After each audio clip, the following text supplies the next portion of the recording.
సరే మీ వాదన మీరు వినిపిస్తున్నారు. మెజారిటీ ప్రజల ఆవేదన చూస్తుంటే వాళ్ళ ఫండమెంటల్ రైట్‌కు డ్యామేజ్ చేస్తున్నారు.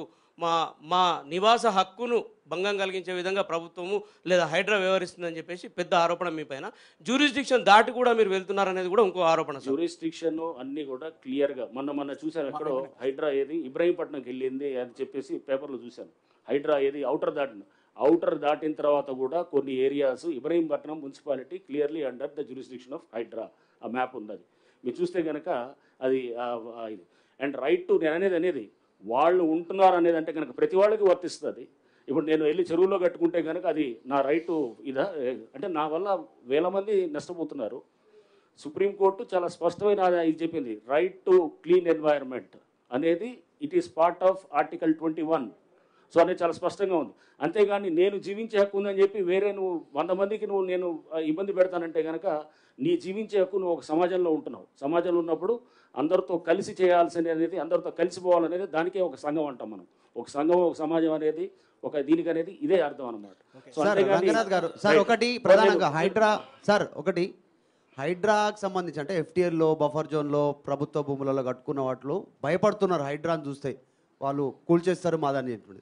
కానీ అదే ఓవైసీ ఎఫ్టీఎల్లో పెద్ద కాలేజ్ కట్టుకుంటే ఓవైసీని చూసి హైడ్రా భయపడుతుంది, ప్రభుత్వం భయపడుతూ ఉంది. ఓవైసీని ఏం చేస్తలేరు, నోటీసులు ఇచ్చారు, టైం ఇస్తారు, 6 నెలలు అంటారు, అకాడమిక్ ఇయర్ లాస్ అవుతుంది అంటారు. కానీ ఇక్కడ కూడా చిన్న చిన్న కుటుంబాలు 20 కుటుంబాలు 30 కుటుంబాలు 40 కుటుంబాలు అలా ఇల్లు పోతే అందులో కూడా పిల్లలు ఉన్నారు, 50 మంది 60 మంది 70 మంది, వాళ్ళది కూడా అకాడమిక్ ఇయర్ ఖరాబ్ అవుతుంది, వాళ్ళు లాస్ అవుతారు. వాళ్ళ గురించి పట్టించుకోవట్లేదు. కానీ ఓవైసీకి భయపడతా ఉంది హైడ్రా. మీకు మేము చెప్పేది అది డిమాలిష్ చేసిన స్ట్రక్చర్స్ అన్నీ కూడా ఎక్కడ డిమాలిష్ చేసాము, ఆ డిమాలిష్ చేసింది ఖాళీగా ఉన్న బిల్డింగ్సే. ఏది ఇప్పుడు అమీన్పూర్ మీకు చెప్తున్నాం, ఆ ముందు రోజు వెళ్ళి వీడియో తీసాం, అంతా తీసుకొని అవన్నీ కూడా ఎస్టాబ్లిష్ చేసాం, దాంట్లో ఎవరు లేరు. ఆ రోజు రాత్రి కొంతమందిని తీసి కూర్చోబెడితే కనుక అది ఆక్యుపైడ్ కాదనమాట.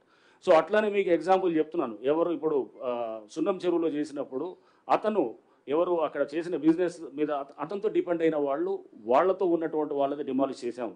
ఆ పక్కనే చాలా ఉన్నాయి వేరే హ్యాబిటేషన్స్, వేరే గుడిసెలు ఉన్నాయి, ఏమి టచ్ చేయలేదు. అది ఏదో ఈ బఫర్లో ఉన్న ఎఫ్టీఎల్లో ఉన్న అంటే మనము ఏ కమర్షియల్గా వాడుతున్న వాడు అక్కడ ఎక్స్ప్లాయిట్ చేస్తున్న వాడిని చేస్తున్నాము. రేపు ఏది మీరు ఓవైసీ గారిది అంటున్నారు, లేకపోతే మల్లారెడ్డి గారి కాలేజ్ ఉండొచ్చు, లేకపోతే ఇంకా మనకి ఏది పల్లరాజు రెడ్డి గారి కాలేజ్ ఉండొచ్చు. ఇట్లా రకరకాల చాలా కాలేజెస్ వచ్చాయి. మాకు చాలా కాలేజెస్ మీద కంప్లైంట్లు వచ్చాయి ఎఫ్టీఎల్లో ఉన్నాయని చెప్పేసి. బట్ పిల్లల భవిష్యత్తుని మనం దృష్టిలో పెట్టుకొని అకాడమిక్ ఇయర్ అనేది ఇప్పుడు నడుస్తున్నది. ఇప్పుడు కనుక తీస్తే వేలాది పిల్లలు ఇది మొత్తం రోడ్ల మీదకి వస్తారు.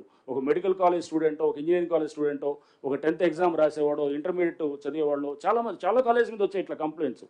రేపు తప్పకుండా అకాడమిక్ ఇయర్ అయిన తర్వాత వీళ్ళ ఎక్కడైతే కనుక ఇటువంటి ఉన్నాయో కంప్లైంట్స్ వాటిని తప్పకుండా హ్యాండిల్ చేసి ఓవైసీ అసలు ఛాలెంజ్ చేస్తా ఉన్నారు హైడ్రాని ప్రభుత్వాన్ని. మీ బిల్డింగ్స్ ఓకే రంగనాథ్ గారు, మీరు మొన్నటి వరకు మీకు ప్రశంసలు వచ్చినాయి అన్నారు. నిజంగా అందరు కూడా హ్యాపీగా ఫీల్ అయ్యారు. కానీ ఈ మధ్యలో రావడానికి ప్రధాన కారణం ఏంటంటే పెద్దవాళ్ళై జన్వాడ కానీ, ఇంకొక ఎంపీ కానీ, ఇంకో మాజీ ఎమ్మెల్యే కానీ, ఎమ్మెల్సీ కానీ అన్నీ ఉన్నాయనేది అందరు చెప్తున్నారు. వాటిని వదిలేసి చిన్న వాళ్ళని పట్టుకోవడంతోనే హైడ్రా మీద అందరు కోపంగా ఉన్నారు.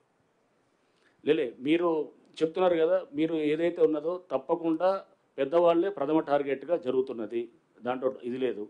చిన్నవాళ్ళైనా కానీ కూడా మీరు చిన్నవాళ్ళు అనుకోవద్దు. మీరు ఇప్పుడు ఈ విల్లాస్ డిమాలిష్ చేసినప్పుడు కనపడేది ముందు చిన్నవాళ్ళు కానీ వెనకాల ఉండేది పెద్దవాడే అనమాట. అది కూడా గుర్తుపెట్టుకో.